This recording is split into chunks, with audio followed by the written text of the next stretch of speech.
Mhm, mhm, mhm, mhm, mhm, mhm, mhm, mhm, mhm, mhm, mhm, mhm, Hello, everyone, and welcome to what is actually episode 62 of Magma Rages. We messed up slightly in our counting a couple weeks ago. Thought we'd done episode 60, but we hadn't. So ignore what was said on the previous two podcasts. This is actually episode 62. And as always, I have Pandemonia here with me. What's up?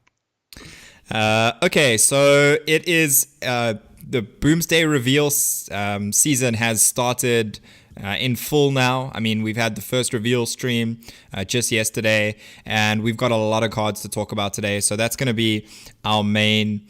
Pretty much all of today's podcast is going to be talking about all the new cards, and then we're going to have our Magma Rages tip to just talk about some ways to kind of analyze cards when you're looking at them, before you've actually had a chance to play with them. We're going to be talking about the vanilla test specifically and what that is and when to apply it. So let's get straight to the thing everyone's interested in, and that is the new cards. And of course, the big thing we saw yesterday in the reveal stream was the reveal of Dr. Boom, Mad Genius.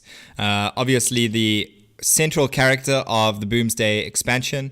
And the first thing that sticks out to me here on Dr. Boom is that he is a 7 mana legendary warrior hero card, and he comes into play with 7 armor. So 7 mana, 7/7 of sorts, but not Yeah, really. basically sticking to the old school meme, right? Like Yeah, because I mean, for those of you who weren't around, Dr. Boom was a iconic minion from Goblins and Gnomes. He was a 7/7 that summoned 2 Boombots. yeah. So I mean, that's definitely the flavor they're going with Doctor Boom here, having the Sevens. the 7 armor. I mean, 7 mana seems pretty fair. Okay, and let's talk about what Doctor Boom actually does. So Doctor Boom, Mad Genius, battle cry for the rest of the game. Your mechs have rush. So clearly, first kind of sticks out as a card that's meant to be put in mech decks, some kind of top end for those decks. I mean, we've spoken about it before that they seem to be trying to target mech decks at warrior, and to kind of see how. We'd have to see more of the actual, warrior mechs to kind of see how that plays out. And then, of course, with all the hero cards as well, he also changes your hero power. So the hero power you get is basically the big red button, which means you get a different hero power every turn. And there's 5 different hero powers you can get. You can get Blast Shield, which gains you 7 armor. You can get Delivery Drone, which discovers you a mech. You can get Micro Squad, which summons 3 1/1 microbots. Remember, those will have Rush because of Dr. Boom. You can get Kaboom, which deals 1 damage to all enemies. And you can get Zap Cannon, which is just deal 3 damage. So if we look at it, outside of the hero power, giving your mechs Rush, how valuable do we think that's actually going to be? Basically, it's all about is mech warrior deck. So that effect, if a mech warrior deck is a thing, that's a very powerful effect. The ability to play, your mechs, get immediate value, trade, get trades and set up, those sort of things. But the problem is, if a mech warrior isn't a thing, obviously the effect becomes a lot less useful. Yeah. I mean, even in mech warrior decks, right? I still have the image of these mech decks kind of being tempo based, like early to mid range decks, and in those cases getting rush this late in the game might not be that effective either. If you're only getting a bunch of small minions after Dr. Boom to rush, that's not going to be that powerful. It obviously does synergize directly with the delivery drone hero power, so you are going to be able to discover a mech sometimes and have that have rush, and that's pretty powerful. But on its surface, I'm not that impressed with the effect Dr. Boom has in terms of giving your mechs rush. But I think that's actually kind of the least important thing about Dr. Boom. I think, the 7 armor, even though it's just good for the memes, is actually pretty relevant. I mean, on turn 7, gaining 7 armor is not too bad. It doesn't have any other kind of immediate effect on the board. So at least gaining the 7 armor is nice. And then if we actually look at the hero powers, I mean, the big thing here for me is that all the hero powers are pretty much an upgrade on the basic warrior hero power, right? Gaining 2 armor for 2 mana is a pretty, unappetizing hero power right now in the game. I mean, if you compare it to Gul'dan's hero power or if you compare it to Warlock, Mage, or Druid after they use their Death Knights, they're all basically gaining more life or armor than the warrior is. And obviously with Garrosh, you actually lose the ability to gain life. So it's a very different. With Scourgelord Garrosh, you actually lose the ability to gain life as well. So it's very different. I think Dr. Boom's hero powers are pretty good overall. I mean, we have Blast Shield is just a super tank up, right? Oh, feels good, man. Delivery drone. I mean, this is actually quite an interesting one. So I think we're gonna come back to this to talk about it. Micro Squad is essentially just deal 1 damage to 3 different targets because you're summoning 3 1/1s, and you can split them up as you kind of deem fit, which is nice. And Kaboom, I mean, maybe this is the weakest of them, just dealing 1 damage to all enemies. Yeah, when they first showed on stream, when they showed the different heroes, immediately Kaboom struck me as being probably one of the weakest ones. It's basically it's obviously a one-sided whirlwind effect. So there will be the games, think Odd Paladin, where that's a really powerful hero power. Yeah. But I think most of the times you probably want one of the other ones. Yeah. And I mean, if you compare it to like Scourgelord Garrosh, that hero power is obviously like a true whirlwind in that it's both sides, but you know that you're getting it every turn, so you can plan around it better. And obviously you sometimes have cards that actually synergize with your minions being damaged as well, so that makes a big difference as well. And then finally we have Zap Cannon, which seems pretty powerful. 2 mana to deal 3 damage. That can be to minion or to your opponent, or even to your own minions or yourself if you really want. If there's some random fringe case, sure. I mean, it's all around just really, it's really powerful. And then coming back to delivery drone. So I mean, the first kind of hero power that this sticks out to compare it to is almost Build-A-Beast, right? In that you're paying 2 mana to discover a minion. Yeah. Except this one is obviously a little bit more linear in the fact that, no weird and wonderful combining effects.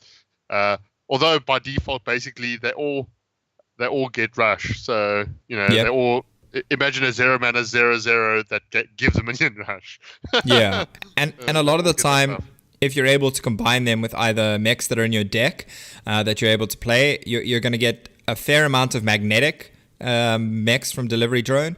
So they're going to be able to buff minions like that to kind of do a similar-ish Build-A-Beast. Or if you delay it over 2 turns, you can get 2 mechs to put together. The big problem with it is that you can't cast it every turn, so it's not reliable card advantage as well in the same way that Build-A-Beast is, because sometimes you're getting these other hero powers that might just not be as good.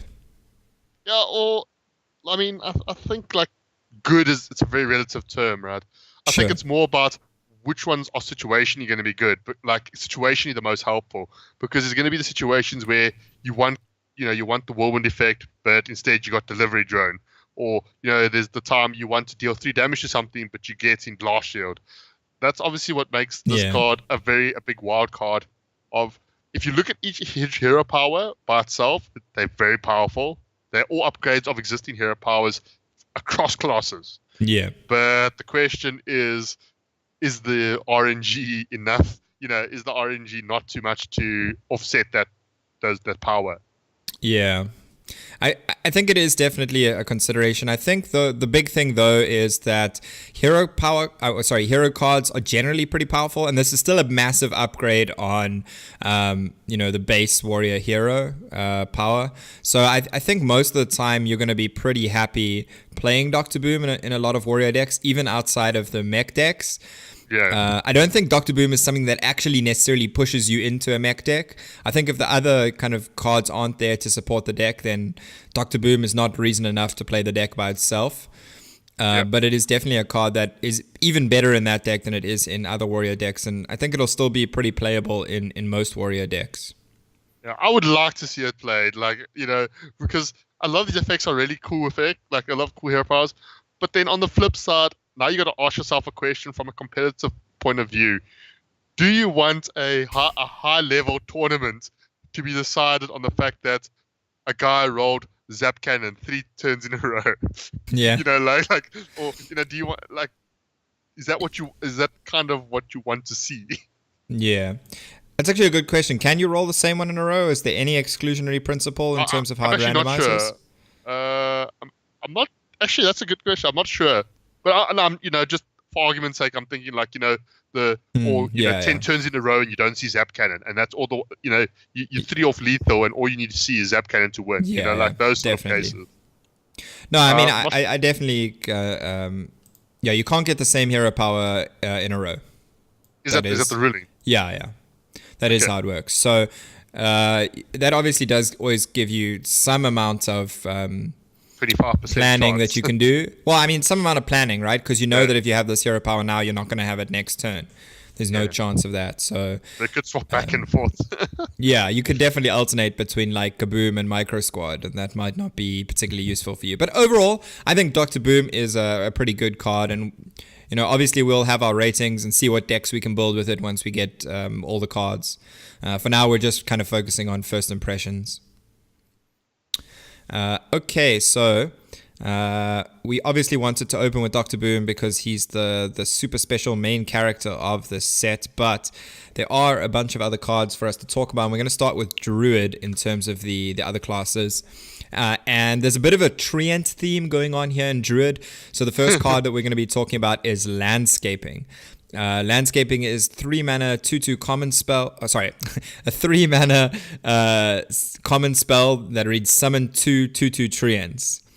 So you're 3 mana, you're essentially getting 4/4 worth of stats, but split over the 2 bodies, and importantly, they're treants as well. We'll see in the next 2 cards what the kind of treant synergies are out there. But if we just look at Landscaping by itself, 3 mana for 4 stats, I mean, are you pretty happy with that? That seems pretty good. The first thing that comes to mind is your token druid kind of shells, decks that are wanting to use spells to create minions. This kind of seems to fit right in, with the Whispering Woods sort of the token druid decks with Soul of the Forest, with Violet Teachers. This kind of seems to be a pretty good card to go alongside those. Yeah, and it gives you something else to do when you miss your wild growth on turn 2 as well. And you actually have 3 mana and don't know what to do because you're not used to having 3 mana. You're used to going 2 to 4. What is this? Exactly. So yeah, I mean, I think Landscaping is a pretty good card. I'm not sure if the treant synergy will be enough, but we'll kind of look at that with the other cards. But overall, I think Landscaping is pretty good. Definitely for some kind of token druid, or even maybe some more like aggressive token druids in the future as well. Whereas the one we have at the moment is kind of more mid-range, kind of combo-y. Yeah, for sure. I mean, basically, I think like this could push it like towards the old aggro druids. Yeah. The sort of the more aggro token druids with living roots and Bittertide Hydras. That era of deck. Yeah. I mean, there's no living roots unfortunately anymore, but I mean, living mana. Oh, living mana. Okay, yeah. I mean, you remember the aggressive one with Mark of Lotus? That one, yeah.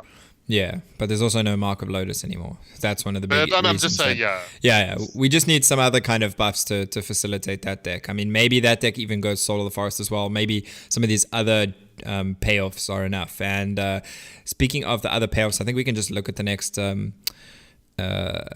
Druid card here, and that's going to be Mulch Muncher. Mulch Muncher is a 10 mana 8/8 mech. It's a rare and it reads Rush. Costs 1 less for each friendly treant that died this game.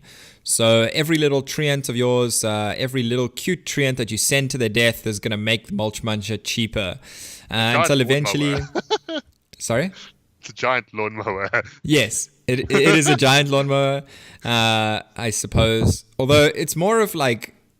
I mean, you do get these machines that actually are for creating mulch. I mean, that's what it is more than a lawnmower, right? Anyway, that's kind of beyond the point. The point is it is a giant of sorts. It's an 8/8 that has its cost reduced in some way. In this case, it's specifically treants dying. The question is just how many Treant synergy cards are there in order to facilitate this? I mean, we've mentioned a few already: Soul of the Forest, Living Mana. Then there's Force of Nature, and Scenarios obviously, produces chance. yeah, Scenarios as well, and obviously the landscaping we spoke about. I mean, out of all those, it's really Living Mana and Soul of the Forest are the two that I'm looking for out of the older cards. Those two kind of going with landscaping. Those are looking like the more playable ways to get Treants. I mean, Living Mana is probably the biggest one because yeah, the whole point is you probably play Living Mana. Let's say your opponent clears your Living Mana, then Mulch Manager comes down at anywhere from like being free to 3 mana. yeah. Or even in like a scenario where you are forced to trade your Living Mana Treants off in your turn, you can often then maybe play Mulch Muncher for free afterwards, especially if there was a deck that does play like landscaping in the early game. So I actually think, we could definitely see some kind of token approach with these Treants. I think we might need one more Treant generation card to really make Mulch Munchers that powerful, but we also have to forget they're not just 10 mana 8/8 or possibly 0 mana 8/8. They also have Rush as well. I mean, how important do you think the Rush part is? Oh, the Rush. I mean, so basically, this is the first giant to have Rush essentially. So it basically means that it's not just putting a big bundle of stats. It's stats that can, help you contest the board, which is I think really powerful. If you're behind on board, you can trade obviously probably quite efficiently with it. You can kill a big of your opponent's minions or taunts. And obviously, if there's no minions playing it still as a giant, it's probably still good, without using the Rush. Yeah, I think the one big thing to note, if we look at the giants and the ones that are currently played at the moment, Sea Giant and Mountain Giant, that's largely because you can play them out relatively early in the game when the 8/8 is still a very powerful effect and there aren't that many ways to answer them. Whereas Mulch Munch is definitely something that comes down much later. I mean, if you go like landscaping into Living Mana on 5, then you're getting maybe 7 Treants died. You can maybe play Mulch Muncher on 6. You could play 2 Mulch Munchers at best. So I think the Rush definitely helps make up for the fact that Mulch Muncher is definitely a card that comes down a lot later than some of the other giants would. It definitely makes a big difference. And then, of course, the other thing to note is it is a mech. Now, are we expecting any kind of possible magnetized synergies? Maybe even with some of the neutral magnetized minions? We've seen Ziliax. Ziliax on Mulch Muncher. Could be pretty that's cool. Pretty good. I mean, it seems pretty good, but is it not one of those, for me, my first thing was Happy Christmas Land, right? Yeah. Like in a scenario where you've killed enough Treants and you're playing Mulch Muncher for very cheap, you're probably in a very good spot. Well, to a certain extent. I mean, if a lot of your minions have died, that might not be the best spot for you. But I definitely think it's going to be tricky to build a deck that facilitates Mulch Muncher in terms of actually having enough Treants in it, and then also having any kind of synergy with it being a mech. So unless we see any other kind of mech synergy, I'm not really sure Mulch Muncher will make sense in that case the fact that it's a mech, will actually matter.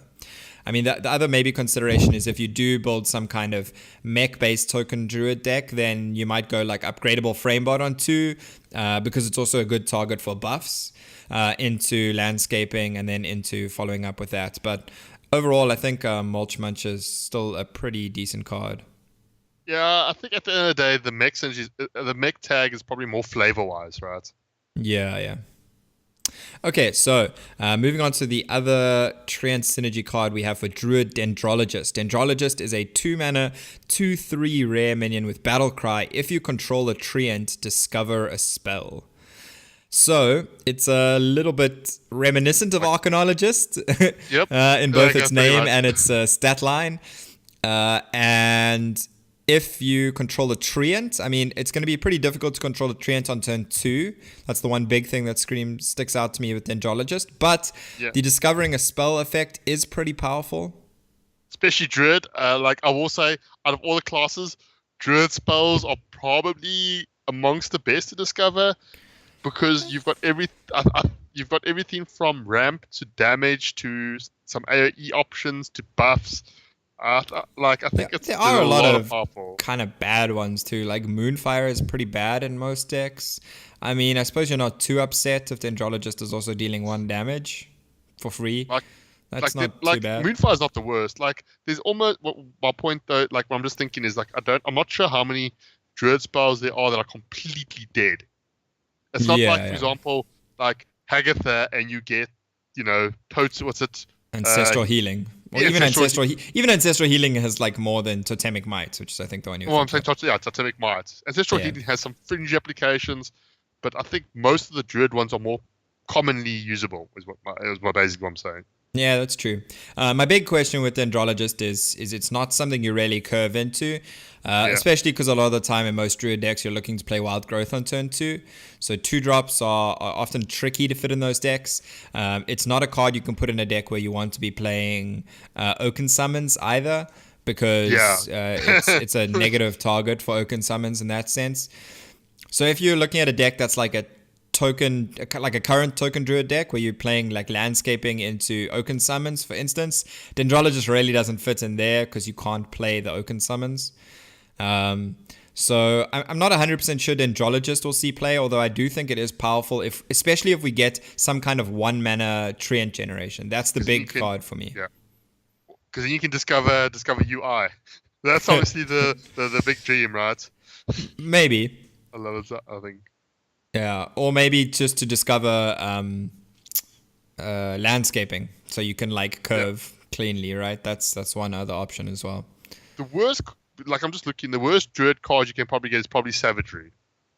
Yeah, that's probably like the bad. But the thing is, you get the fact that you discover means you also probably don't have to pick it. Yeah. So that's another thing. Yeah, that's true. I think most of the bad druid cards are actually minions rather than spells. Yeah, like your nice fallen Avianas I'm like, yep, some of those minions are pretty bad. Yeah. So I think the Andrologist's effect is pretty powerful, and if you can activate it, it's pretty good. I'm just not really sure what kind of deck it's going to fit in. That's the key point here for me. They're gonna. It's time for. Has Druid ever had their 1-mana 1/3 yet? Not really. They had a 1-mana 2/2. An Enchanted Raven. But what I'm saying is, like, they haven't had, like, there's been Mana Worm, Void Walker. Sure. So they're going to get Tree Worm. Yeah. I mean 1-mana 1/3 Treants would actually make Dendrologist pretty good, I think. But, I mean, they would just be a bit lazy, though, because Direwolf, right? I mean, Diremole. Yeah, but I actually think that would be pretty good, because you could have Diremole and you could build a pretty good, like, fast kind of aggro deck, 1-drop into Dendrologist into landscaping. So are we predicting a 1-mana Treant? I'm skeptical as to whether that would be a thing. But because most of the Treants are always generated by spells, so I'd be very surprised if they printed an actual Treant minion. A 1-mana 0/1 that summons the Treant. Yeah, sure. I mean, that sounds more likely to me than a 1-mana 1/3 Treant, honestly. Sure. But yeah, I mean, overall, I think Dendrologist is kind of powerful. I mean, this might actually be a good time to take a slight detour to talk about the vanilla test. I mean, if we look at Dendrologist in terms of the vanilla test, that's pretty good there. So do we just explain? I know. You agree, right? This is good in terms of vanilla test. Okay, it's cool. Actually, probably one of the best cards. So we've mentioned it before, but for those some people forget about it. Some people, it slips their mind. The vanilla test is a simple sort of test. Just like we ask, like most players will ask themselves if a card is good from a stats point, like a stat line point of view. Yeah. Obviously, one of the disclaimers is you've got to bear in mind that obviously the stats get a lot worse if it's got more effects on it. Yeah, okay. Basically, let me just quickly explain what the vanilla test. The vanilla test basically just means if you ignore the text box on it, if you ignore any of the effects, and you just look at it in terms of its mana cost for its stats, is that good enough? Now, in Hearthstone, I think Hearthstone has generally tended away from the vanilla test actually being a good indicator of how powerful cards are. I mean, if you look at cards like Void Lord, Possessed Lackey, and I think that's kind of what you were indicating at there. It's kind of one of the components you look at as to whether a card is good enough, right? You need to look at how it compares in terms of the vanilla test, and then how powerful its effect actually is. And those are the two things that you need to look at when kind of determining how good a card is. So the vanilla test, basically what you do is to do the test is you add the attack and the health and then divide by 2. And you want it to be higher than the mana cost. Generally, in the case of the basic example, a 2 mana 2/3 just passes the vanilla test, because usually you want it to be half more than the mana cost. So if we go back old school, Chilwyn Yeti is a good example. A 4 mana 4/5. You add the 4 and the 5, it's 9. Divided by 2 is 4.5, which is half more than 4. So a 2 mana 2/3, a 3 mana 3/4, 4 mana 4/5. You kind of get the idea. That's the basis of the vanilla test. Yeah. But then, like as Dib says, when you start introducing effects, especially things like card draw or death rattle, then the stats obviously usually decrease a little bit because it's now got an effect with. So Novice Engineer is a good example. It's now 2 mana 1/1, but it draws you a card. Yeah, and if we look at like Dendrologist, the effect here is conditional. That's kind of why we have, essentially an effect plus something that's already good in terms of its vanilla test.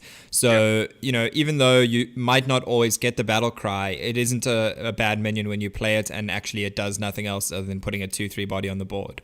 Yeah, a 2 mana 2/3 is decent. Yeah. And I mean, the vanilla test is something for those that are interested. It kind of comes from other card games. It's something often talked about in terms of like Magic, and it's a little bit different into how you kind of apply it into every card game, right?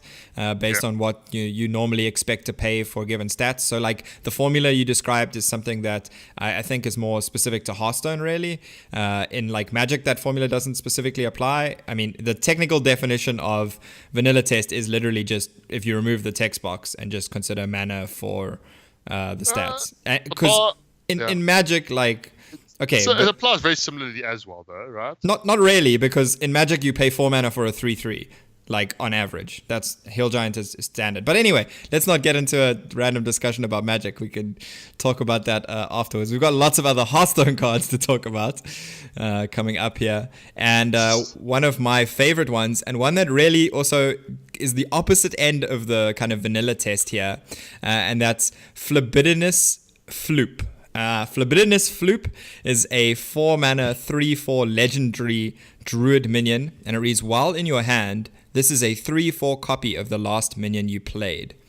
So, first of all, this carries across turns. So if you played if the last minion you played was 5 turns ago, which because as we were saying, a lot of druid spells are very good, is entirely possible that the last minion you played was not even in the previous turn. This will still carry. So this will still remember the last minion you played and basically be that until you play another one.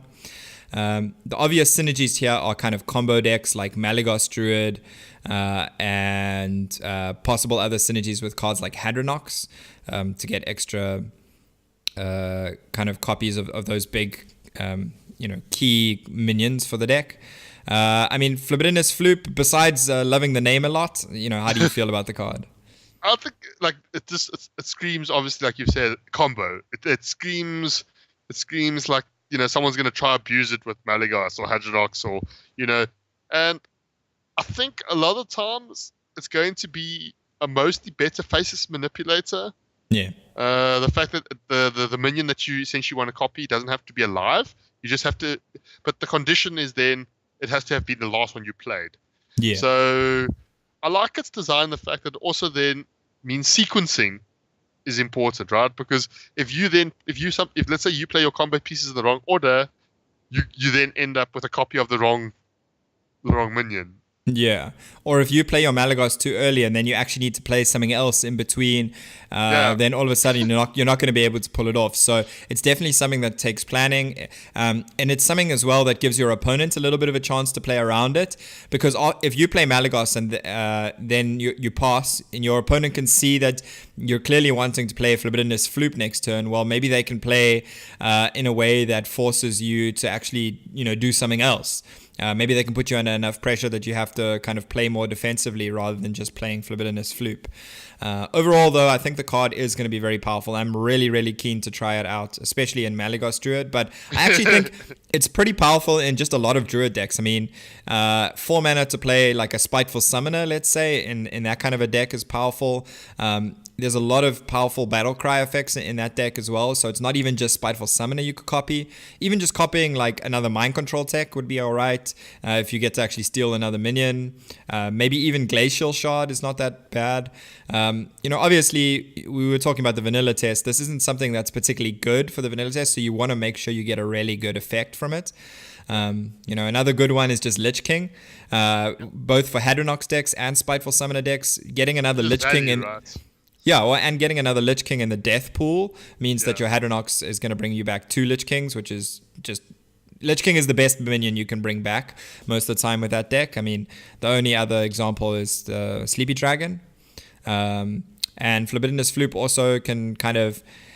in the weird scenarios where you play Hadronox and it doesn't... Sorry, where you play Master Oakheart and it doesn't hit your Hadronox for some reason.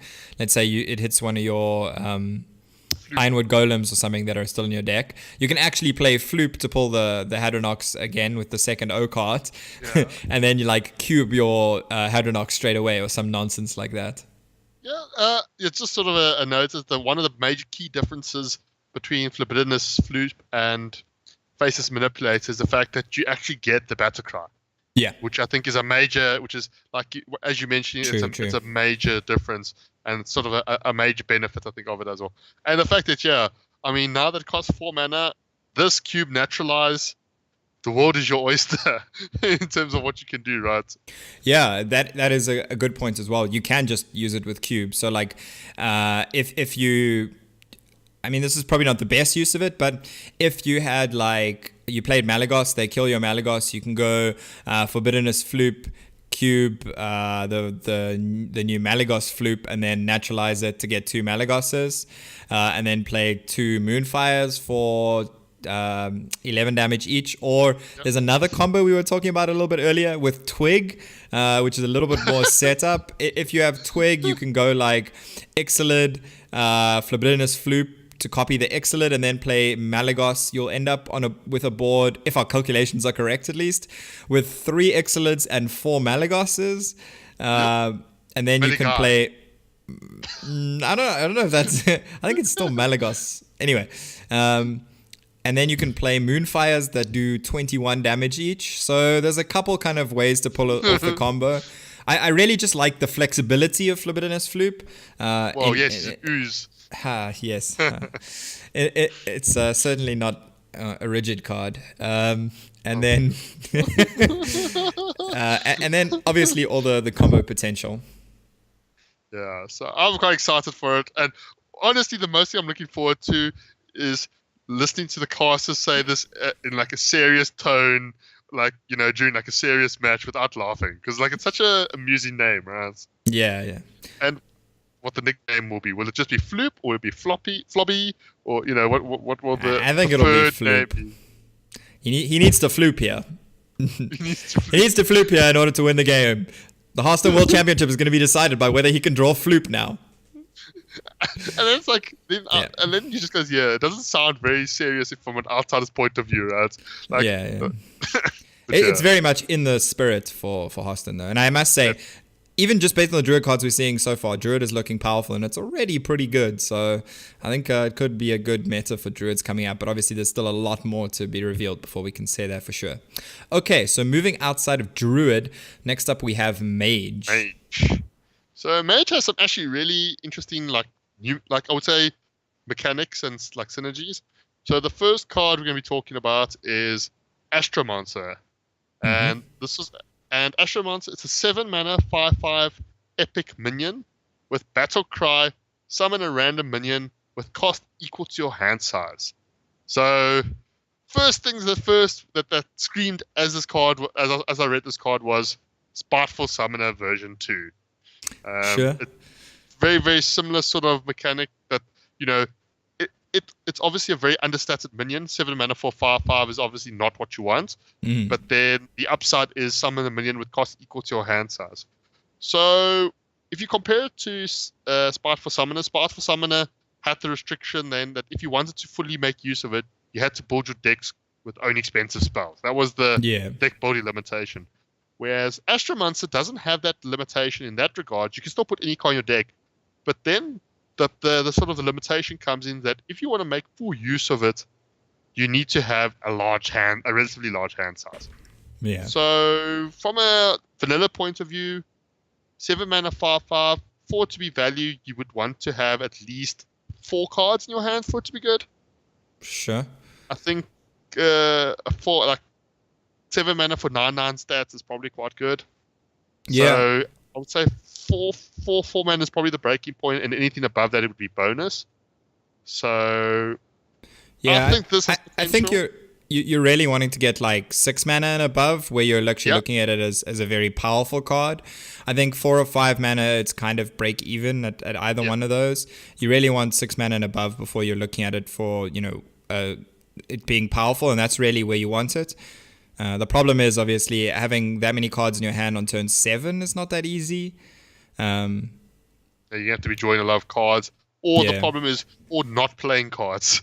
Yeah. So I like its design. It will be one of those cards. It'll be interesting to see if there's a deck, or if there's a way to make it work, or if maybe a 4 or 5 drop is good enough. Maybe on turn 7. Having a 5/5 and another 4 drop is maybe in the meta good enough, but we'll have to see that. Yeah, I think the card it actually reminds me of more than Spiteful Summoner is Faceless Summoner, the old mage card that was a 6 mana 5/5 that summoned a 3 drop. In many ways, this is similar as well. You get 2 bodies. In this case, you should hopefully get better than a 3 drop, and it's kind of balanced equivalently to that. I think it could be something. The nice part about Faceless Summoner is it kind of was top end in more tempo decks where you didn't have to have cards in your hand, and very often you wouldn't. So I think Astromancer is very different in how you actually want to build your deck. But it is actually something that kind of reminds me of that. And I think the one deck that this could kind of make sense in is some kind of mid-range mage, something that hasn't really been much of a thing. But if you look at this with cards like Book of Spectres, where it's the card from Witchwood that draws you 3 cards, but you just got any spells drawn. So in a deck that has a higher minion concentration, you're going to end up with more cards in hand just because you're going to be getting lots from Book of Spectres. And then Archmage Arugel as well. Yeah. Those are the 2 kind of cards that immediately stick out to me as good ways to synergize with Astromancer. And then also, like, even if you just think about any card that you can play and it puts another card back in your hand, helps Astromancer. So like Toki as well, right? If you want to go for like the full meme curve of you just need something to activate Bonfire Elemental, and then you go Bonfire Elemental into Toki into Astromancer, and then you're at least gonna get like 5, 6, 7 probably value Astromancer. Right? You believe that? I'm not sure that's a good deck though, but I'm just saying. Yeah. So moving on to the next one we're going to talk about is Celestial Emissary. So this is actually quite like a card that it's a really simple design.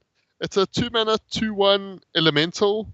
Mm-hmm. It's rare and has a battle cry. Your next spell this turn has spell damage +2. And it's not often we see spell damage +2 because I think Blizzard have been very careful about combos. And the last time I think Cobalt what was the Evolved Cobalt. Evolved Cobalt that allowed some stupid combos with Freeze Mage back in the day. And Freeze Mage there. You had some what was but I mean that was partly because of Ice Lance as well, which is also gone as a card from standard at least. We have Celestial Emissary where it only basically gives +2 spell damage for that turn that you play it. Yeah. So for me it immediately screams sort of a tempo deck. I mean this plus Arcane Missiles or this plus Cinderstorm looks quite juicy. Yeah. I mean, some people also talking about if you do this plus Arcane Explosion, it's basically like a one-sided Hellfire. But do you want to play an Arcane Explosion in your deck? Yeah, I mean, I would argue just this plus Blizzard is better a lot of the time, and you're more likely to be playing Blizzard. I mean, I think when we consider in terms of AoE, it's gonna be in those decks, the kind of slower ones. And just thinking about it, if you've played Jaina on 9, well, A, you're pretty happy if you're that mage deck, and then B, you can kind of go like Blizzard or Celestial Emissary plus Blizzard, and then ping your own Emissary to get a Water Elemental as well, if you're not just pinging one of their minions off.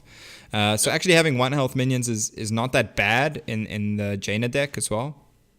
Yeah, for sure. So I think it's kind of a card that we could easily see in both control decks and actually in aggressive decks, obviously fulfilling slightly different roles. Yeah. But it actually synergizes really well with the next card we're going to be talking about, which is a mage spell still, Epic Unexpected Results. And this has got a really interesting mechanic because it reads summon 2 random 2-cost minions.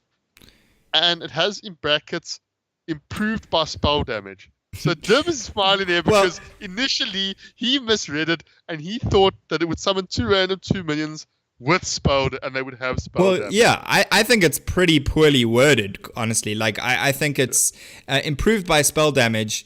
It doesn't say whether this spell is improved by spell damage or the minions are improved by spell damage. I think it is kind of poorly worded, and I personally think it would be better if the minions just got spell damage +1, but as you were saying, it does have synergy with the Celestial Dreamer. So the way it works is, just to explain to those, is if you read the card, and they explain this on the stream, that in order to make it easier to remember, they've made the part that is affected by spell damage the number, like a numeral, and they've kept the other parts in words. So you'll see that the 2, as in 2 random, is written out TWO, where the 2-cost minions is a number. So what means improved by spell damage is that, let's say you play Blood Mage Thanos and then this. It means you will then get 2 random 3-cost minions. If you play Celestial Emissary plus Expected Results, you're going to get 2 random 4-drops. Which, like, if there's a deck for it, I think it's not bad. I mean, you're getting 2 4-drops and a 2/1 for 6 mana. But sure, it's a case of if that stats is if just a bunch of stats is good enough, right? Yeah. The problem is on 6 mana you could also just play Meteor or Celestial Emissary and fireball them in the face for 8 mana or for 8 damage. So sure, yeah. The other sort of, I think, sort of possibility with the Unexpected Results is obviously Sorcerer's Apprentice into this turn 3 could be quite powerful as well. Yeah, and I think that's the thing that appeals to me slightly more about this is it's actually just playing it on curve or slightly ahead of curve with something like Sorcerer's Apprentice rather than getting, the extra spell damage improvement parts. I actually think that's kind of not that important. I feel like if you're putting it in a kind of an aggro deck, which is the kind of, the deck we're talking about, certainly if it has Sorcerer's Apprentice most of the time, then you really do want to be playing this early. I think playing it on turn 6 with the Emissary, you're probably better off fireballing with the Emissary most of the time in aggro deck. Or just playing Alunath on turn 6, sure. But I think, it is something that can be pretty powerful with Sorcerer's Apprentices on the board. Also, if you're talking about like the Stargazer Luna situations where you go where you have like Stargazer Luna and some Sorcerer's Apprentices on the board, then this is okay because you're getting the reduced spell. And if it's, the card you're top decking, you can kind of keep the cantrip going. So maybe in that kind of deck, I can see it seeing play. I certainly can't see it seeing play in Control Mage. And not in the kind of minion-y mid-range mages we're talking about, maybe. But I maybe in the more aggressive mages, but I think most of the time you'd rather just play Burn, right? Yeah, that's the thing. It's a case of I think the problem is, right, the fact that the base of it is two cost minions, there's always that dreaded fear of Doomsayer. Sure. And 4 mana for just two, like, by itself, it's not I think it's a question of whether it will be good enough by itself or if the additional synergies make the payoff worth it. So, like, if including spell damage or buffing it by spell damage makes it really that much better. Yeah. Then it might see play. Yeah, I mean, it needs to be a situation where you play some spell damage minion, then curve into it, right? I mean, let's say you play Black Cat and then curve into unexpected results for 2/3 drops. No, Black Cat's odd though. Yes, but the odd part is just the drawing card. It's still a 3 mana 3/3 with Oh, spell sure, damage plus sure, 1. okay, sure. So it doesn't So matter that it's so the GM is Blood Mage Thanos into Black Cat into this. sure. If your Blood Mage Thanos sticks around, I think you're doing fine. It's like, yeah, I mean that's pretty unlikely. What's that other one? Yeah, the 1/4 one the that 1/4 shifts 50 to a one. 4/1. Yeah, that one's maybe more likely to stick around. But anyway, I mean, I'm not that sold on unexpected results. I definitely think it would have been cooler if it just gave you 2 minions with one spell damage. That would have been evolved Cobalt like, and I would have liked that. No, you cannot have more degenerate combo cards. No, but Freeze Mage, that's gone, and I'm sad. I don't want to play Freeze Mage Mage is anymore. Freeze Mage is not a All the deck. Mage decks suck now and are boring. Oh, now they've lost this Jaina. Yeah, so unexpected results, it could definitely be pretty interesting. I think the one thing, I think the first thing you kind of compared it to, or at least somebody I heard compared it to, was Call to Arms as well. Oh, yeah. And I really think it's very, very different to Call to Arms because you have no control of the minions you're getting. You can't, like, if this was two cost minions from your deck, well, then I would be very much more on board because there's a decent chance you pull Sorcerer's Apprentices, and if I can have two chance to pull 2 Sorcerer's Apprentices, I can do degenerate things too. No, So no. Crest Mage was a thing already. Like, I'm just saying, like, this would be infinitely better if you could actually pull 2 drops from your deck. Sure. That's all I'm saying. So next we have Paladin, and we have a Paladin secret. So you can check that off your expansion bingo. We have Auto Defense Matrix, of course, because this is a Paladin secret. It costs 1 mana.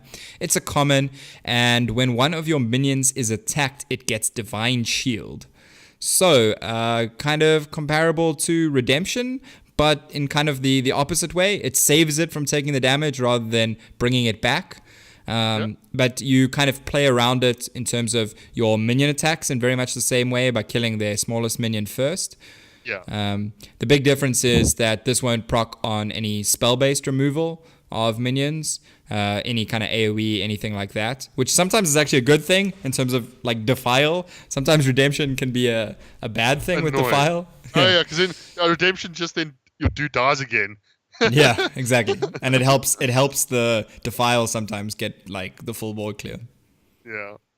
So what do you think? Do you think this will see play? I think it's important to note like that there is already a kind of a burgeoning secret package for Paladin that's just not gotten there yet. It's missing that kind of key secret to push it over the edge. Maybe Auto Defense Matrix could be that. I mean, we've got like the Bellringer Sentry from last set. That's true. And that was kind of a deck for a little bit, but maybe that was just because it had Call to Arms in when Call to Arms was still busted. Yeah, Call to Arms was a good card. Yeah, that might have been maybe the reason that deck got a little bit carried by that. Overall, I think Auto Defense Matrix it's better than some of the other secrets we've been seeing recently. Definitely, like far better actually. Yeah, far better. Hidden Wisdom. Yeah, but it's also no Avenge, right? I mean, that's kind of the bar for secrets. It's not. It's not gonna make Secret Paladin as good as it was with Mysterious Challenger and Avenge. Yeah, its interaction with other secrets is interesting. With Noble Sack, it'll basically keep the 2/1 alive. Oh, right, yeah. Which isn't necessarily the best. I mean, most of the time you're hoping to get more than a 2/1 protected by your Auto Defense Matrix.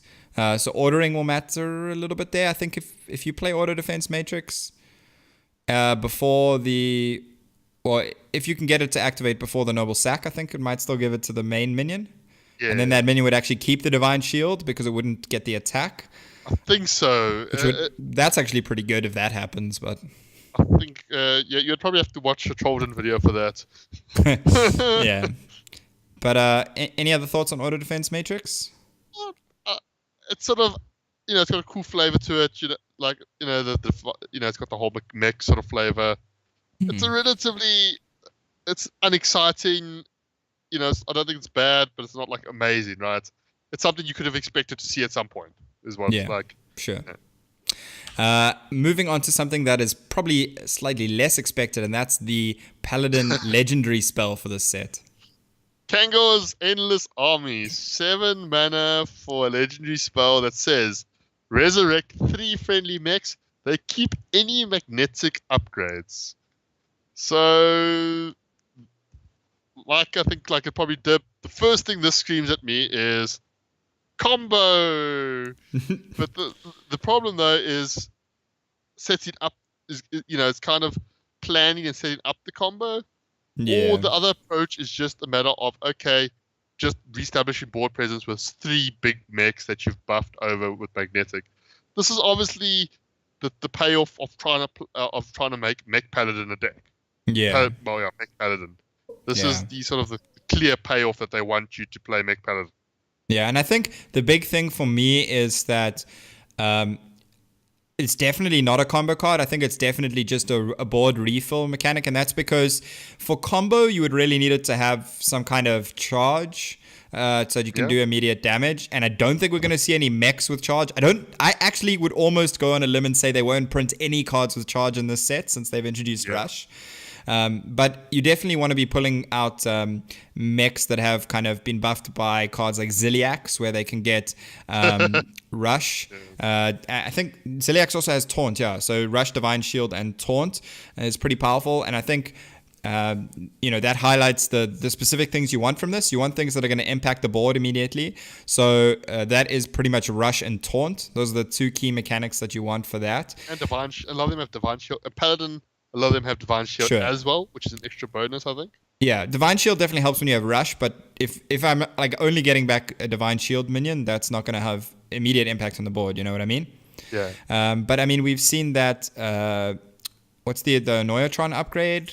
I forgot its a Noya module, that one, which it has magnetic as well, right? Yeah. It can give other mechs the Divine Shield and Taunt. So the idea with this is obviously a deck that's trying to push you into going tall with your big mechs. Voltron, basically.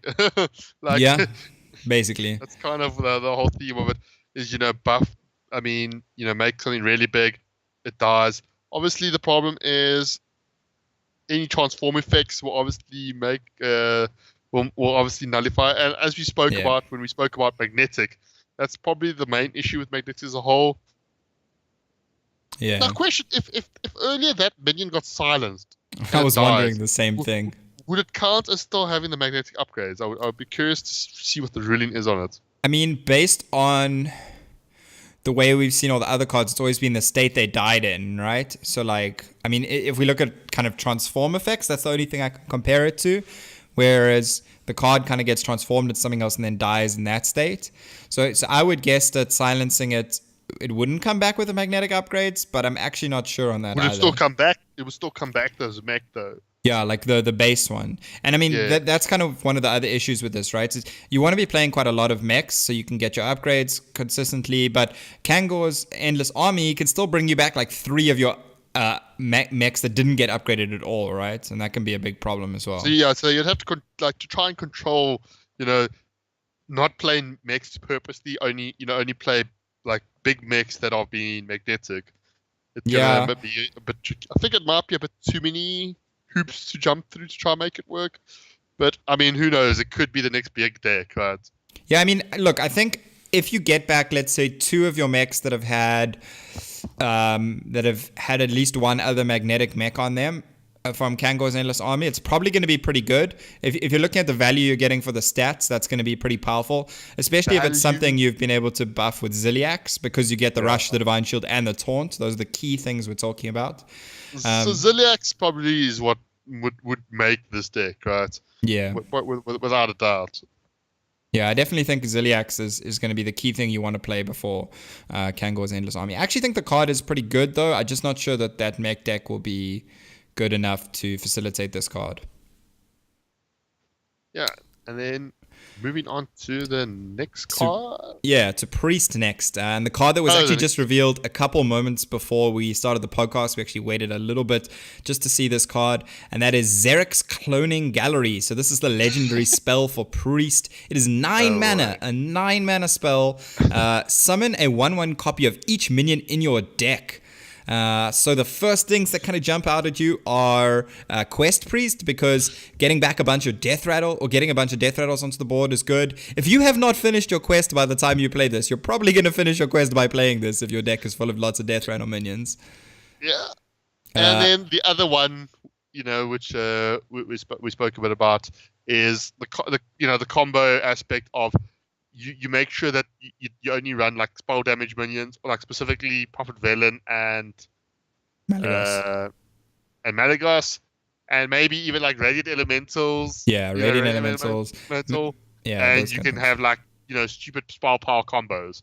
I mean, if you pull Malagos, it almost becomes like a Master O card for that deck, and that you get the minions on the board and then into your death pool so that you can resurrect them with your Spellstone or with the Eternal Servitude, right? Those are the two key kind of points you're wanting to use with Zerek's Cloning Gallery.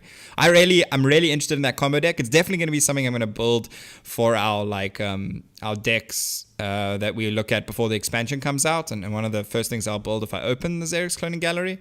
The +5 happens first, hey, when it comes with Malagos and Velen, or it's +5 and then doubled. Yeah, I think so. So basically, which means Mind Blast will be 20. So that's already, I think, a scary prospect. Because literally, you can just play this plus Mind Blast, and that's 20 damage already. Sure, you do need to have the coin, or you need to pull a Radiant Elemental. Yeah, I know. That's what I'm saying. Or you usually pull Radiant. Yeah. So I'm really scared in terms of the combo potential of this deck. The big problem I have with that combo deck is that when you actually draw the minions, it kind of sucks because it's much harder to get them into the death pool. You kind of have to play them out and then hope they don't get polymorphed in some way. Whereas this, because it's summoning copies of them, it plays around the kind of transform effects that we were talking about as well. So that's the one issue I have there. If we look at the Death Rattle version of, the Death Rattle deck that wants to use this, I mean, the most powerful Death Rattles that stick out to me are obviously Obsidian statues. Yeah, those are big powerful because obviously they've got taunt, so they have some effect on the board immediately. Plus their Death Rattles, when they die, will actually kill your opponent's minions. So that's more immediate effect on the board. So like random value minions as well. Like I'm just thinking Cairn. Yeah, Cairn. Like obviously good Death Rattles as a whole just help a lot. I mean, even like the Crystalline Oracle. I mean, a 1-mana 1/1. It doesn't matter that it's a 1-mana 1/1 when you're it's the Death Rattle that you're interested in copying in this case. That's not too bad. Bone Drakes. Bone Drakes. Even Coffin Crasher, I think it is, because when that dies. We're talking about it, but it'll pull. I can't remember what it does. It's a 6-mana 6/5 with Death Rattle. Summon a Death Rattle minion from your hand. So if you copy this and you have like an Obsidian statue in your hand, then when the Coffin Crasher dies, you might pull that Obsidian statue onto the board. That's kind of a synergy there as well for it, maybe. I definitely think that Death Rattle deck could actually be a thing, more so than it is now. I mean, Quest Priest's already kind of a thing. But I think Zerek's Cloning Gallery is actually pretty powerful. It's scarily powerful. Like I'm just very scared of what's going to be done with it. Yeah, I mean, even for a 9-mana spell, and a spell has to do a lot for 9 mana to be powerful. It pretty much has to end the game, or be Ultimate Infestation. Which basically comes close to ending the game, right? Sure. And I mean, the difference obviously in Priest is you can't ramp like you can in Druid. But I mean, Zerek's Cloning Gallery I think is pretty powerful, and I think it's going to be pretty interesting. It's just the big thing I hate about it is that when you draw the cards that you want to actually clone, it feels bad, man. And those kind of things where you're like, I put this card in my deck, but I don't want to draw it, are not good feelings. Yeah, Baku again. Yeah. Those kind of vibes. Exactly. Okay, and then talking about death rattles, we have some new ones as well for Priest. We have Dead Ringer. Dead Ringer is a 2-mana 2/1 mech. It's a common death rattle. Draw a death rattle minion from your deck. So arguably you don't want to play this if you want to instead get those death rattles with the cloning gallery.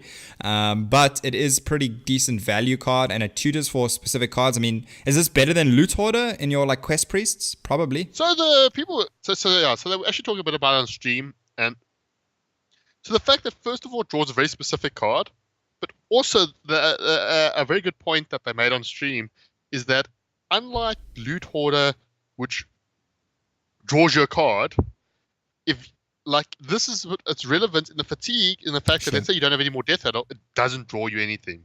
Yeah. So in that regard, I think it is probably better than Loot Hoarder.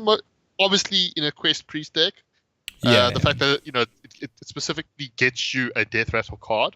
Yeah. I mean, there's also the possibility of there might be some weird combo where you only run one death rattle minion in your entire deck, and you need to find it. And I mean, running Dead Ringers, obviously. Yeah. If it can act as a tutor for some kind of death rattle combo piece, I'm really not sure what that would be at this stage, but that would be pretty powerful as well, as you mentioned. I do really like Dead Ringer. It is also a mech in the possibility that is ever relevant for magnetized stuff. I mean, if there's some neutral magnetized cards that work with it or any other kind of synergy. Sure. Otherwise, I think it's probably just a mech for theme. It is very cute, though, I must say. Or at least I think it's cute. Is it cuter than the Lumi? I kind of think it is, but it's like a darker cute. It's like a Invader Zim cute to me, right, which is probably exactly where something needs to be for me. Oh, because the Lumi is so adorable, though. Don't you like the Lumi? I don't know. I like Dead Ringer.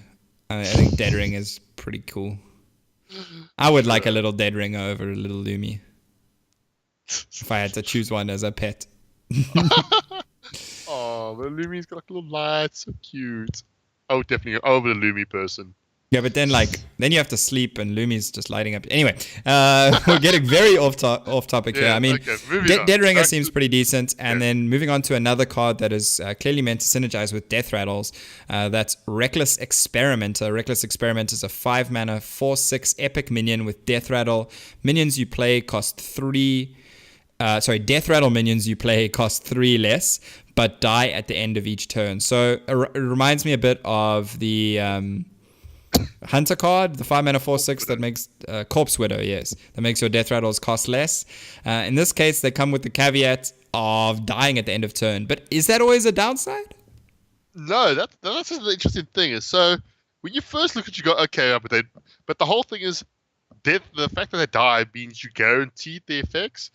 Although the problem is it is at the end of the turn, so you can't actually make use. So if it draws you cards or whatever, you can't make use of it that turn. Yeah. But once again, this ties into I mean, you play this in combination with things like Loot Hoarder or even Dead Ringer, or most importantly, Devilsaur Egg. Oh right, even just Devilsaur Egg is actually really powerful because it will cost 3. You play it. I mean, I think the whole aim is you're going to be playing this on turn 5 and playing a whole bunch of the cheap death rattle minions. Yeah. Like the egg, like Dead Ringer, just so that it all die. You're not going to be playing obviously big stuff. Yeah, it is a good way to kind of cycle the cards like Dead Ringer and Loot Hoarder if you need to immediately. But I think Egg is the big thing that jumps out to me. I mean, being able to play this and then play Egg, you get 5/5 and a 4/6 for kind of 2 cards and 5 mana, which seems pretty good. That sounds pretty good. Yeah, for like a kind of tempo priest, which has always threatened to be a thing and never quite been, except when Zealot is better than a thing. Yeah, true. I mean, I definitely think Zedlot will be playing Reckless Experimenter and Devilsaur Egg. But then again, I think he plays every priest card, so that doesn't say anything. Yeah, exactly. But I actually think Reckless Experimenter is a little bit better than it first seems. But obviously, it's definitely a borderline card, though. Yeah, it's something that doesn't synergize with a lot of the big fancy death rattles we're used to seeing, like your I forgot the name of it now, even though I just said it like 2 minutes ago. The Obsidian statue. It's not really something that synergizes with that, or even with like Coffin Crasher or. Well, Coffin Crasher, you could play it on 8 though. Yeah, or Coffin Crasher 6. Yeah, or you can play like Coffin Crasher and some other death rattles, cheap death rattles from your hand, so that you only pull the big death rattle or something like that. Yeah. I mean, you can literally curve Reckless Experiment into Obsidian Statue, but I don't think feeding your Obsidian Statue away to die is a good thing anyway. No, you can't. Well, no, because the Obsidian Statue will cost 7 mana, so you won't have the mana. No, it'll cost 6. No? It's 9 mana. It costs 6. Yeah. So, yeah, so I'm So saying this would have to stick around. yes, you can curve into it. That's what I'm saying. Yeah. So Reckless Experiment to 5, Obsidian Statue 6. But I think it is definitely a powerful card and something that's going to be pretty interesting in a very different Death Rattle deck to the kind of Quest Priest Death Rattle deck. Yeah, like a more value-orientated Death Rattle deck in a way, I think. Oh, I would say kind of more tempo. Oh, sure, yeah. Because you have these big tempo floody board turns, right? Especially if you're playing the egg. Okay, and lastly for Priest, we have... Well, actually not lastly for Priest. Next up for Priest, we have Cloning Device. So this is kind of going with the whole cloning theme of the Priest Science Lab. And Cloning Device, 2 mana, common spell, discover a copy of a minion in your opponent's deck. So the card this obviously should remind people of is Girl Jacket Operative. Except that Operative could discover any card. This can only discover minions. This can only discover minions. Yeah. So the problem with this card immediately is, obviously, unlike Jacket Operative, this doesn't have a body. And we've seen with a lot of effects and a lot of cards in Hearthstone and even other card games, if you just have an individual effect, it's not nearly as good as if it's tacked onto a body. Even if that body is quite a bit understated. Which Draconid Operative definitely wasn't. Yeah, so Jacket Operative was silly because it was actually well stated as well. Yeah. But like you look at things like Blink Fox, it's a little bit understated for being a 3. It's a 3/3 rather than a 3/4. But so Cloning Device, this is not Operative. No, I think I think I agree with you. I mean, it's difficult to look at it and compare it to Draconid Operative, which is like one of the most powerful cards Priest has certainly ever had access to. And I think that's a comparison that's always going to make it look terrible. But I think even looking beyond that, it does look pretty bad. It's not like there's any kind of combo potential. I think if this set in your own deck, it would just be better, right? Like infinitely better for those kind of slim decks that only have a couple minions in that are combo decks, right? That would be a well, yeah. I mean, I'm thinking like the Malygos Velen deck we were talking about. For that deck, yeah, it would have been good. But copying cards from your opponent's deck, unless you're playing Mirrors or something where they also have Malygos and you're playing that deck, I don't see Cloning Device being a thing. Not to mention that like aggro decks you gain small minions, and control there's always a chance of doom so. Obviously, you get to discover it, but yeah, you get to discover. So yeah. But even in control mirrors, it's probably better to just put some valuable minion into your deck. I don't know. I'm not. Yeah, paying 2 mana to get an aggro minion against an aggro deck is not a good thing because you're just wasting that 2 mana. Steal, right? Yeah, but like a really bad one because you're not even getting card advantage. So yeah. Anyway, moving on to the next. The final priest card. Yeah, well, the final priest card. Yeah. Which is Omega Medic. So this is another one part of like their sort of Omega cycle, which benefits from you having 10 mana crystals, and it's a 3 mana 3/4 rare priest minion, and it reads Battle Cry. If you have 10 mana crystals, restore 10 health to your hero. So I think this is the second or third Omega card we've sone, and I think not many people will argue that out of all of them spoiled, this is definitely probably the most powerful. One of the main reasons because, like we said, the vanilla test, if you don't get the effect on turn 3, you just play this as a 3 mana 3/4, you're not that sad. Yeah. And I think that's the big thing. I mean, a lot of the Omega cards, they have this kind of... the idea is you can play them on curve and they're okay. And then you can play them later and they're very powerful. But with a lot of the other ones, that's not necessarily been true. I mean, a 4-mana 2/6 with Taunt is not really that great. The other Omega Agent we'll see a little bit later for Warlock's not really that great if you're playing it on curve. So I think Omega Medic is by far the best. And in the meta at the moment as well, there's a lot of 3-mana 3/3s. So Omega Medic kind of fares up well in terms of how it matches up against the other minions for its mana cost. And I think restoring 10 health is actually pretty good in the late game. It definitely makes us a lot more powerful top deck, and it's a good card to combine with some kind of removal. Imagine going like Psychic Scream plus Omega Medic or something like that. That's kind of a combo that shuts down aggressive decks. Yeah, the main problem I sort of like have with this is that, sure, the game, if you have the 10 mana crystals, restoring 10 health is great, but my worry is just the case of if you're playing this and you're reaching turn 10, if you reach 10 mana crystals, you're probably in a good place anyway, or you're probably dead. Like you say, in the fast aggressive decks will probably kill you before turn 10. Yeah, I mean, especially considering your hero power is to heal anyway.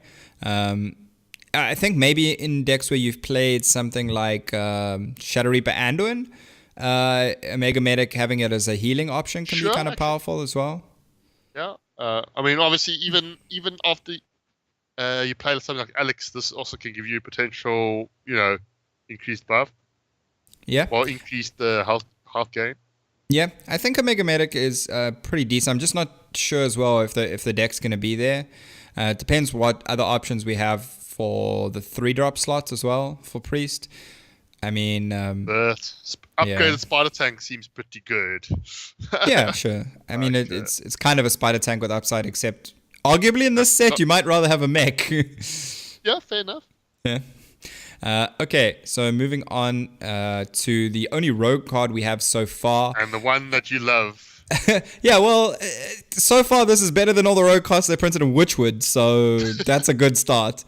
Because all of those were useless, basically. Only Blink Fox saw marginal play, and I mean marginal play. It's not even in all the odd rogue decks, and it's barely seen play in Miracle Rogue. I would not consider Blink Fox a success out of Witchwood rogue cards.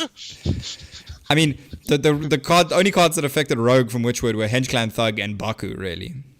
But anyway, Lab Recruiter is a 2-mana 3/2 common minion with Battle Cry. Shuffle 3 copies of a friendly minion into your deck. So the first thing that kind of sticks out to me is Felderized Strider, copying extra copies of that and putting that into your deck. There was also a really wacky combo that I saw Zako from...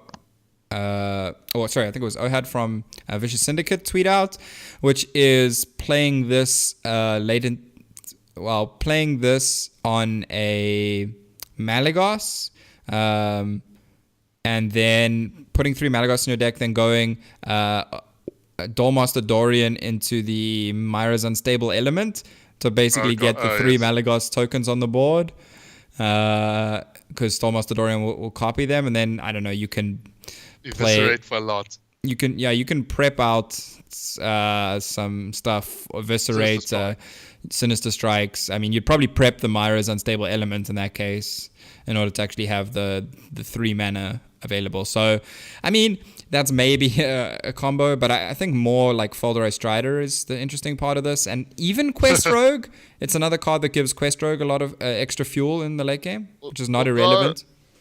But although the problem is not going to come too late a lot of times. I don't see it as a card that helps you complete the quest for Quest Rogue. Yeah. I see it as a card that helps you not run out of resources. Because one of the things that some control decks can do against Quest Rogue is literally kill all their minions now that they're 4/4s. And Lab Recruiter is something that can stop that, especially with Valera. So it's like an extra value engine for that deck in the late game. Yeah, so, and I mean, like we say, a 2-mana 3/2 is relatively serviceable. You're not that sad to see it. Yeah, it's definitely something. It's definitely something that is odd because 2-drops are not really something Rogue even wants. A lot of the time, Rogues kind of just want a hero power on 2. So it's going to be interesting. I don't think there's a lot of matchups where you're going to play Lab Recruiter on 2. Obviously, because there's not a lot of 1-cost minions you're going to want to shuffle in. But it is Firefly, some PogChamp. it is something that you can do sometimes in order to just have a tempo play that's a little bit better than just hero powering. So yeah, I mean, overall, I'm pretty keen for Lab Recruiter. You know, it's no Vilespine Slayer, but it's definitely a pretty decent looking card. And you and your impossibly high standard. It's no Vilespine Slayer, he says. well, I mean, it's no Eviscerate. It's sure. No... I mean, it's just nice to have at least so far one of the rogue cards being looking a lot better, just like gang right? up, isn't it? It is. It's gang up on a stick. I mean, except gang up could target opponent's minions. That's the difference. Oh, right. Okay, that's the difference. Sure. Yeah. But I mean, gang up on a stick is better than gang up, right? We kind of discussed this. That's slightly different for Rogue. It's slightly different for Rogue because in Rogue, you actually might want to prep out the gang up sometimes. Yeah, sure. But for Lab Recruiter, at least the kind of upside is you could even copy Lab Recruiter in the weird scenario to kind of go infinite. You can avoid fatigue, which is actually a relevant thing for Kingsbane Rogue. Now that I think about it. Oh my! You can also avoid fatigue with Lab Recruiter and kind of just have infinite minions like that instead of having to just repeatedly kill your dagger. I mean, you kind of avoid fatigue with that deck anyway, but yeah. Anyway, yeah. maybe that's a thing. Even in Miracle Rogue, just copying Lab Recruiters in the late game is actually pretty good. Like I'm happy to play Lab Recruiter in Miracle Rogue in the late game because sometimes you do run out of resources. Anyway, moving on to Warlock. First up, we have Demonic Project. So this is part of the project cycle where basically it's quite a powerful effect, but it applies symmetrically. The previous one we saw was Biology Project, which benefited both players, whereas this was a bit of it's Demonic Project is a 2-mana common spell that says each player transforms a random minion in their hand into a demon. So the fact that you can alter something in someone's hand immediately screams like dirty rats. Yeah. It's a card to counter combo decks that rely on minion combos, like Shadowwalk Shaman, for instance. You know, turning their Shadowwalk or their Grumble into a random demon is going to stop them from pulling off their combo. Yeah, but also the fact that it's random and you can't it. Also, I think in the video, if you see, it actually shows both players what the random minion was and then what it got changed to. So it also then makes it in terms of then what you have to play around. So like in that video, the guy got a Void Lord. So now obviously that deck probably maybe might not run Void Lord, but now you have to be careful of it. So it does have have that symmetrical effect. Yeah. But how often do you want to transform a minion? We've spoken that you'd want to transform a random minion in your opponent's hand if it's like a combo deck like Shadowwalk or Malagos. But when would you want to transfer a random minion in your own hand? When is that a good thing? Yeah, that's one of the reasons I'm very skeptical on this seeing play outside of extreme tech scenarios, because I just don't see the good side for yourself in most matchups. And at least with Dirty Rat, there was positive use for it in a lot of matchups. Sometimes just, the downside to it was essentially what we're talking about as the upside, pulling minions from your opponent's hand. That's what made it see play, actually. Yeah. Whereas in this case, the upside is transferring one of your opponent's combo pieces, probably, or at least messing with their hand. And the downside is what? Messing with your own hand? I don't know. It's just like I'm not convinced that the effect is that powerful to kind of just to see play for specific matchups. Yeah, and also the shenanigans, right? I mean, that's there's a lot of meme value. You play this, and I think your opponent's hand it can't become Jiraxis, right? It could. Can it? It's a random demon. It says transform a random minion into the hand. I mean, can you get Jiraxis? Yeah, Jiraxis is a demon. I don't see why not.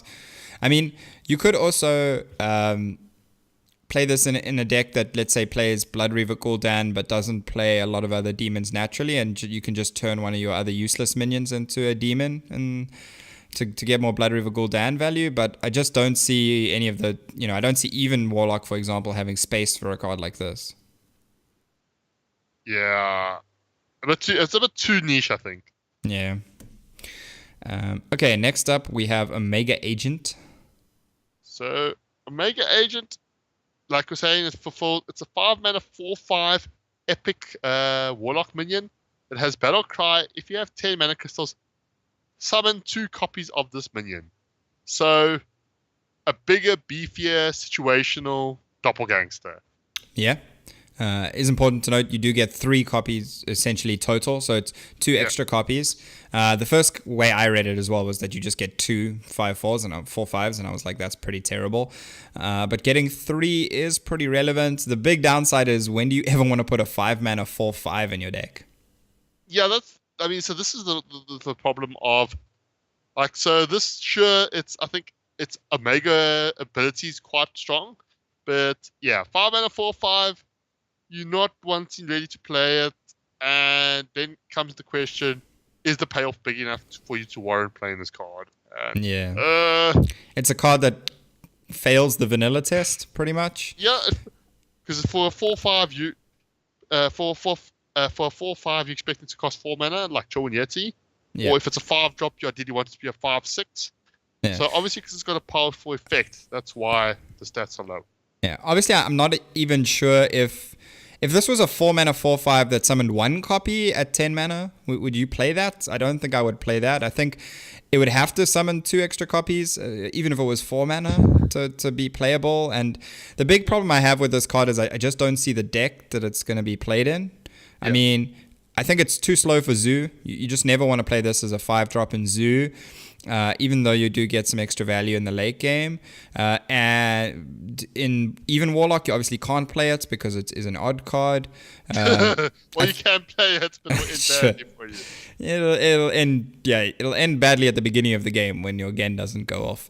And obviously in kind of the control Warlocks, there's much better options. You'd rather be spending deck space on removal options or just much more impactful minions. So this once again screams like kind of mid-range Warlock, but I'm just not sure that's something Warlock ever really wants to do with its hero power. Exactly. So yeah, like, I think it's one of those cards that in a vacuum seems not bad, but it ultimately comes down to where's its place and is it going to be a new deck that spawns out of it? Who knows? I mean, I don't think there's no hand buffy like effects in Warlock though, or neutral, right? Like, there's no ways where you can like do the where you buff this and then you play it like Doppelgangster. No, it would be good with kind of evolve effects, like we were talking about Doppelgangster, but that's why it's in Warlock, because Warlock probably didn't need particularly good cards right now, so that's fine. Next up, we have a warrior card, Super Collider. Well, the other warrior card, because we already spoke about Dr. Boom. We already spoke about Dr. Boom. So Super Collider is a 5-mana 1/3 epic weapon.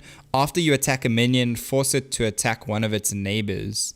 A really interesting effect, kind of forcing minions to fight each other, is very powerful. Obviously, when they fight each other, they're going to deal damage to each other. So if you hit this into a 2/3 that only has a 2/2 next to it, those 2 minions will basically kill each other. The 2/3 would take 1 damage from the weapon, and then they would both deal 2 damage to each other, killing each other. It's definitely going to cause interesting kind of positioning to play around it if this is a card that is seen in decks. I think that's definitely a facet of it that I like.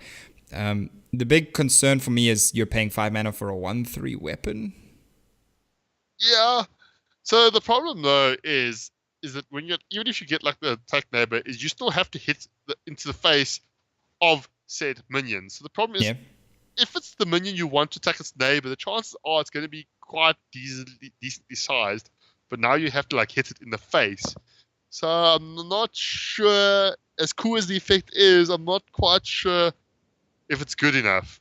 That's kind of my first thought about it. Yeah, I mean, you have to remember the minion that you attack is definitely going to be taking more than 1 damage, because it's going to be taking whatever minion it gets it attacks as well. It's going to be taking the damage from that minion. But because it's one of its neighbors, that's also an issue in terms of there's a little bit of RNG there. In terms, like, you can't always guarantee it's going to kill the right minion or attack into the right minion. So that's a little bit of a problem. It might be good in the beginning when people aren't playing around it, but it becomes significantly worse when people are now consciously playing around, going, okay, if you have Super Colada, what's the worst case scenario? Yeah.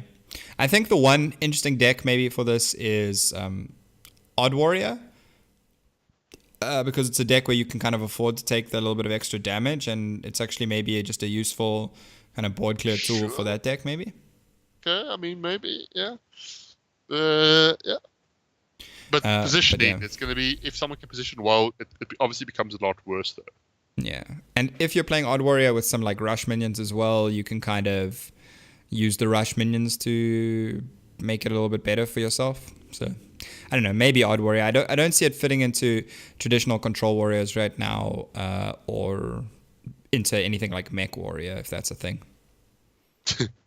Okay, next up we have one of your favorite cards, but also a card that a lot of people have been going pretty crazy about, and that's Whizbang the Wonderful.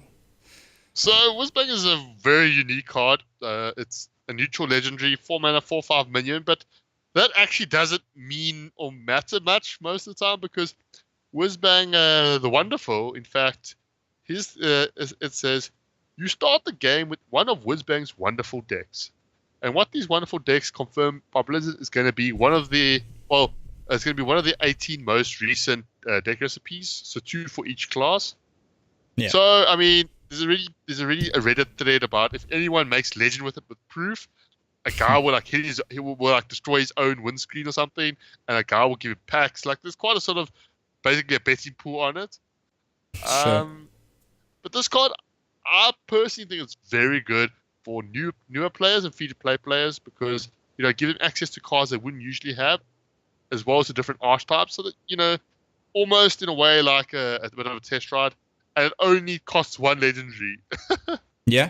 In terms of dust, it's very efficient to craft to get access to those decks.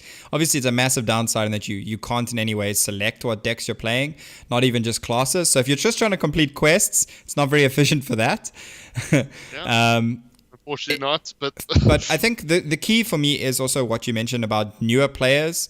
I think if you can build like 1 or 2 tier 1 decks, or 1 or 2 like tier 1, tier 2, even tier 3 decks, I'm not really sure you should be spending your dust on Whizbang, especially if you actually want to rank up. It's better to learn how to play those decks well, and also, to at least know what you're playing every turn or every game. That's pretty helpful. But I think for very new players and those that get bored very easily as well, Whizbang could be good. If you really get, you can't just play like the 5 decks you have and you get super bored, fine, you can craft Whizbang and play it.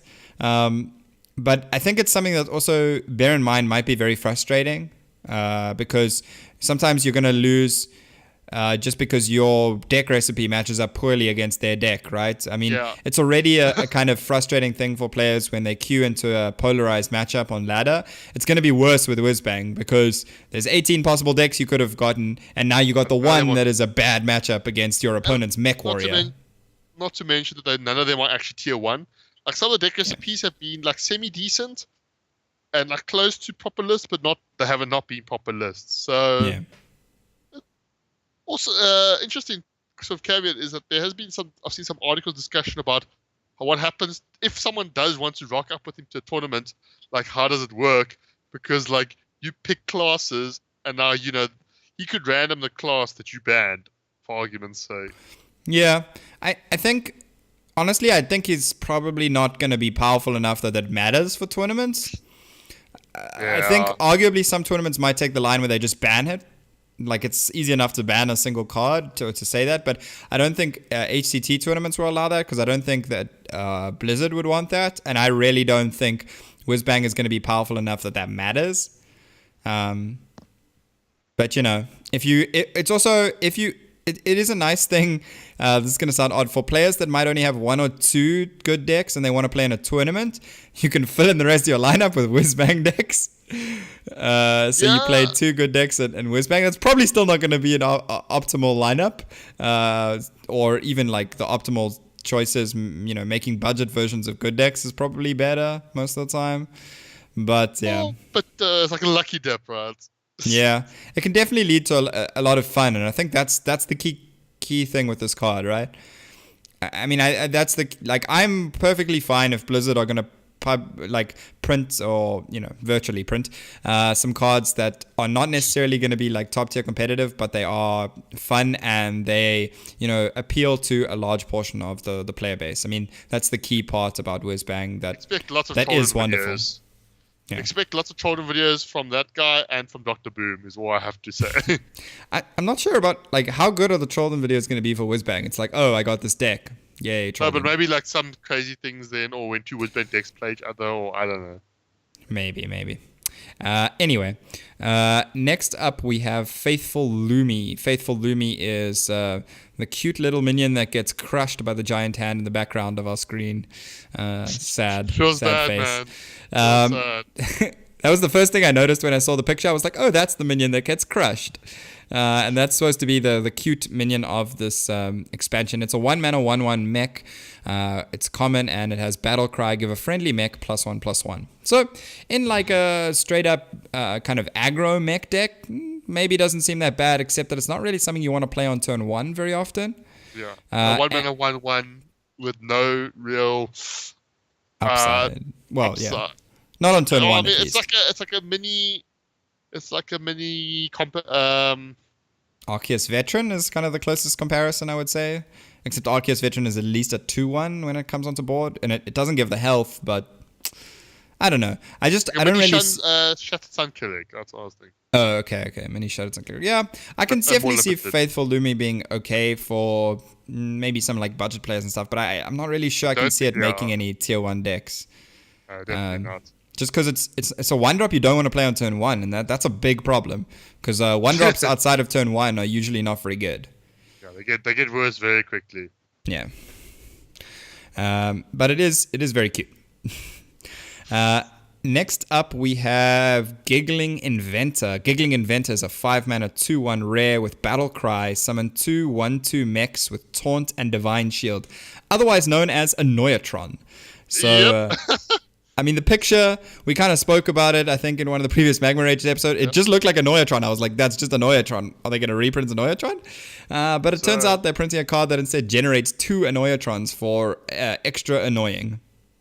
Yeah, so from a stalling, I mean, it definitely sounds like the kind of card that, you want to put like in a slower control deck that just wants to stay alive. Just throwing in more like annoying mechs, the Taunts and Divine Shields makes life very difficult. I think this is more of a card for a mid-range aggressive or tempo deck than a control deck. I think it's more about you throw out Giggling Inventor and it's really painful for them to deal with your minions that are on the board, so you just get to go face with whatever you have on board. Yeah? And also it does set up for Fungomancer. Fungomancer on the Annoyatrons could be quite powerful. Yeah, I mean, that's a slim case, I think, where they actually survive without being touched, because you really want them to have the Divine Shield on when you play the Fungomancer. But I actually think Giggling Inventor is a very powerful card. Like, I think in a lot of those decks that currently play Fungomancer, it would just replace Fungomancer, to be quite frank. Do you think it replaces Fungomancer? Yeah. I think it's that good. I think that whilst it doesn't have the immediate board impact in the same way as Fungomancer, getting the Taunt and Divine Shield mechs just means whatever you have on board, you just go face with at that point. So instead of having to value trade or anything, you can just go face. And it's going to be very difficult for them to trade through the Divine Shields. Very annoying. Yes. Yeah. I just think Giggling Inventor is really good in any kind of token decks as well. I mean, we're talking about like Token Druid. It is a card that generates a lot of bodies. So if you have any way to take advantage of that, and they're pretty sticky bodies too. I mean, the Annoyatron bodies are pretty sticky. The Giggling Inventor himself is not that great. It is something that also works with kind of evolve effects. It doesn't work with evolve effects, right? Well, depending if you evolve into it, it's obviously not very good. Oh, sure. I mean, it works with if you're evolving Giggling Inventor. So I mean, even going like Giggling Inventor and 1 unstable evolution on turn 6 is actually probably decent, right? Getting a 6-drop and the 2 Annoyatrons is Yeah. that's like Doctor 6. Oh goodness. uh, What? I mean, it kind of is. It's very reminiscent of Dr. Boom in that case, right? Even if you just get a 6/6 from your thing and 2 Annoyatrons, that would be pretty powerful. So I actually think Giggling Inventor is a very powerful card that can definitely be underestimated. Like I definitely think it's going to be something worth trying a lot and something that's going to surprise a lot of people. And then Yeah, the and last card, I finally, think, finally, one of your favorite cards. So why don't you tell us all about it? it's like the greatest meme card. It's probably not good. Is the Weaponized Pinata. And so people asked, how do you weaponize a pinata? And the answer is you put like lasers and rocket boosters on it. So Sure. Weaponized Pinata, before we get too distracted, is a 4-mana 4/3 epic minion. It's a mech, and it's neutral, and it has Death Rattle. Add a random legendary minion to your hand. So when I saw the stat line, I was like, ooh, it's like Pirates of Shredder. And then you read the Death Rattle is add a legendary minion to your hand, and I was like, ah. Yeah. So 4-mana 3, not so good. I love legendary. The problem is there's a lot of weak legendary minions at the moment. So you're not even guaranteed something good. Yeah. I mean, I think that that's the key there, right? The big difference between this and Piloted Shredder is that this card loses you tempo when it dies because it just adds a Death Rattle minion to your hand. It gains you value, but it loses you tempo. Whereas Piloted Shredder, the big thing about it was how powerful it was as a tempo play because it left another body on the board. So first of all, let's just get that out of the way. This is no Piloted Shredder. It is not comparable, and it will not be as powerful as Piloted Shredder, certainly in the same sense. Now, if the random legendary pool, let's say, magically gets a lot better with this set, maybe if all the class legendaries, the scientists are really good. Maybe Weaponized Pinata, gets skewed enough that it's good. It's definitely something we're gonna have to look at once we have the full set to actually break it down and be like, these are all the legendaries. How many are good? How many are bad? And then the question is just how good is a 4-mana 4/3 that sometimes gives us these good or bad legendaries. And most of the time, I think the 4-mana 4/3 that doesn't do anything on board when it dies is going to be the big issue. Yep. It is something that can work in maybe like a quest priest where you actually want to get extra value out of your death rattles. That's probably the one case where you can sacrifice the tempo for value that it can maybe work out. But yep, that is all the cards we have for this week. I mean, as we said, this Magma Rages episode is pretty much just focusing on all the cards. I think that's 22 cards or 23 that we went through. It's quite a few. The card reveal season is in full flow now, so probably by the time you're listening to this, there will actually be even more cards out. We'll try and maybe do some catch-up videos with first impressions when we get a chance during the week as well. But thanks a lot for tuning in. Thanks a lot for sticking around for this hour and 40 minutes going on now. Make sure you, if you want to give us any feedback, make sure you contact us on Twitter. You can find Pandemonia at PandemoniaZA down there. And you can find myself at dib_gaming. And you can also leave any comments on the YouTube video. We do generally reply there as well. Any feedback is really appreciated, even if it's just some kind words. Positivity is nice. Let's spread positivity. Just like this Weaponized Pinata, I'm sure definitely wants to do, right? Those are confetti cannons. Those are not going to hurt people. They're confetti cannons, right? That's the only thing that makes sense. High enough, you'll hurt somebody. Fair enough. But yeah, thanks a lot everyone for tuning in. Make sure you share the video and let us know your thoughts on the cards so far. Cheerio. Cheerio.